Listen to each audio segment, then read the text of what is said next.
আবারও একটি রান্নার ভিডিও নিয়ে তোমাদের মাঝে চলে এলাম। দেখো, আজ রান্না করব ফুলকপি আলু দিয়ে রুই মাছের ঝোল। কিভাবে রান্না করি সেটাই দেখো। মাছে লবণ হলুদ মাখিয়ে তেল গরম করে মাছটাকে প্রথমে ভালো করে ভেজে নিয়েছি। আমরা মাছটা একটু কড়া ভাজা খাই, তাই ভালো করে ভেজেছি।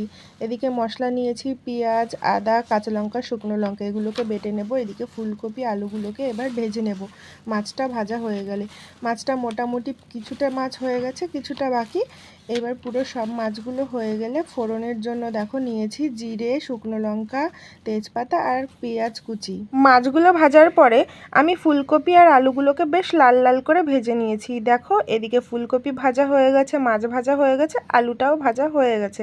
আলুগুলোকে তুলে কড়াইতে আমি ফোড়নটা দিয়ে দিলাম। তারপর মশলাটা দিয়ে তার মধ্যে টমেটো, চেরা কাঁচা লঙ্কা, লবণ, হলুদ, জিরের গুঁড়ো, ধনের গুঁড়ো অ্যাড করে মশলাটাকে বেশ কিছুটা টাইম কষিয়ে তার মধ্যে ফুলকপি আলু দিয়ে আবারও কিছুটা টাইম কষিয়ে গরম জল দিয়ে দিলাম। এবার ফুটে এসছে, ফুটে এলেই আমি মাছগুলোকে দিয়ে আবারও ফুটিয়ে নেব।